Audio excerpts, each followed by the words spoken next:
Iwan, when people normally hear the name Iwan Rheon, they're probably going to think of acting first and singing second. Do you find that as something that's fair? Do you mind that, or would you rather the other way around? I don't really mind. It doesn't really make any difference to me. It's kind of the way we've gone about it, is to try and have the music as something that people can just find for themselves. So it's not sort of been put out there, and I've not really advertised it or anything. So it's just kind of, I mean, I really don't mind. As long as they think of me, that's wonderful. Do you rather one more than the other, or are you not really bothered? No, I quite like keeping it like it is. Sort of acting is my sort of, almost like my job, and then music's kind of something that I get to do and freely. You've been into music and singing since you were young. Who've been your biggest influences so far on your music? I don't know. It's difficult whether you hear it in the music, but I think listening to like Radiohead has really changed the way I approach sort of writing songs and listening to music, and then all sorts of stuff. Really, a lot of like Dylan sort of made me realise the importance of having great lyrics. So I'm still trying to figure out how to do that. Hal has tweeted and asked, when do you feel most inspired to write songs, and does it happen somewhere random, like on a train ride or something? It's completely random, I find. I don't ever sort of sit down and go, right, I'm going to write a song. It's just like, if I'm just messing about on a guitar and then hopefully something will come, and it's just completely random. Can you tell me a little bit about your new EP, Bang Bang? It's called Bang Bang, the new EP. It's kind of, I wanted to do a little bit more of a stripped down EP this time. I wanted to do an album, but it couldn't logistically work out, so that's going to be what I'm doing next. But this one's the last EP was really sort of quite produced and band feel, and I wanted to do something a lot more stripped down and sort of raw. So there's a little bit of percussion on it and a little bit of additional guitars and stuff, but it's predominantly a more acoustic-y feel. I got a tweet off Iris, and she asked, which song of yours holds the most meaning to you? I don't know. I mean, they all have their own sort of meaning in their own way. I don't know. It's kind of like almost like you write a song and then you've got this song, and every time you play it, you feel something or whatever. But I don't think I have anyone in particular that I feel is the most meaningful. Have you got a favourite? It's normally the newer ones. I always like the new ones because I played them less, so I'm more excited by them. Do you find it easier to write the lyrics or the music, or do they kind of come hand in hand? I think music is easier. The lyrics I find harder. They normally take longer, but sometimes they come straight away and sometimes they don't. It's completely random again. What about collaborating with people? Have you kind of maybe written the music and you've had someone else writing the lyrics? Not as of yet. I've been collaborating with a few boys in Cardiff doing some music, which will be released soon as well. But I just kind of came in more of a singer. I wrote some of the lyrics, but it was predominantly. But yeah, I've not really done that much. I want to collaborate with my brother Aled, who's got an EP coming out soon.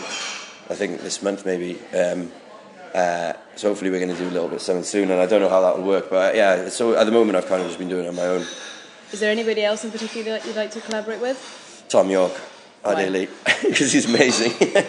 What would you like to achieve with your singing career in 2030? You mentioned the album. Is there anything else, any gigs or festivals you want to do? I don't know. I'm completely open. The problem is my schedule doesn't really allow me to be able to plan ahead, unfortunately. So it has to be like, if I see there's a month there that I can fit stuff in or recording, then we have to just do it. And because then all of a sudden, I always just get really busy and I can't do anything then.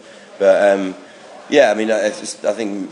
Well, I need to write of the album. I've got a few songs already, but I need to write all of it really and record it at some stage. So that's the main thing I'd like to do, and maybe a couple of gigs here and there. I don't know, wherever really, in little bars. I don't mind. Moving on to acting, one of your first roles was in Pobl Cwm. Yeah. Do you miss acting in Welsh, or does it not really bother you? I'd really like to do some stuff in Welsh. Still waiting for the call, really, off S4C. No, I haven't done it for so long now, but I'd really be interested in doing it if the opportunity and the right project came along. I mean, undoubtedly the major springboard in your career was Misfits. A lot of your fans were kind of gutted when you left. Was that your decision? Did you feel that you were going to be typecast, or was it time to move on? Yeah, I just felt it was time to move on. I was really lucky with the character's development, so it meant that I got to do a lot of different things, but after the second series, I felt, a third series was the end for me, and I wanted to do a third series to sort of tie up the character and finish everything. But after the second series, I'll do one more. I just wanted to do other things and have different challenges and stuff like that. So, yeah. A lot of people emailed me asking about you starring in Game of Thrones, about the rumours. Can you confirm or deny it? I can confirm that I'm in the third series of Game of Thrones. Can you tell me a little bit about the character you're going to play? No. Nothing? Nothing. No spoilers? No, I can't, I'm afraid. Do you know how long you're going to hopefully star in it? I'm not sure if I'm allowed to tell you, but I will be in it. Well, if they decide, it's kind of up to them really, but potentially for a while. Have you got your sights set on another TV series, or are you just going to concentrate on this for now then? Well, just whatever really, whatever work comes my way, any interesting projects. I'm doing a sitcom for ITV this month, and February and the beginning of March, called Vicious, with stars Ian McKellen and Derek Jacobi, which is cool. It's pretty amazing. Yeah. I'm still pinching myself, but so that's what I'm doing for now, and then hopefully fill that gap, and then Game of Thrones hopefully again, the fourth series in I think July hopefully. And what about movies?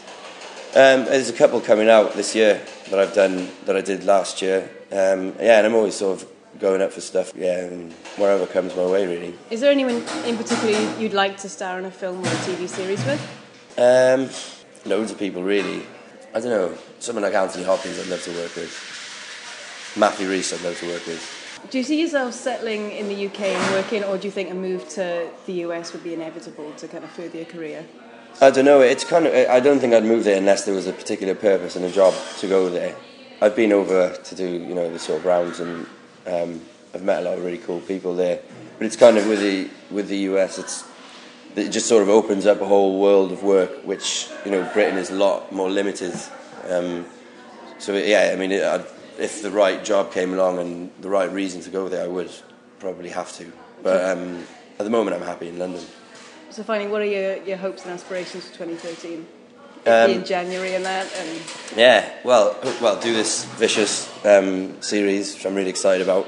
And hopefully just need to try and fill the gap, write an album, record an album, do a couple of gigs hopefully, and the next series of Game of Thrones, and then try and fill in the rest of the time with some really interesting, fun, cool work.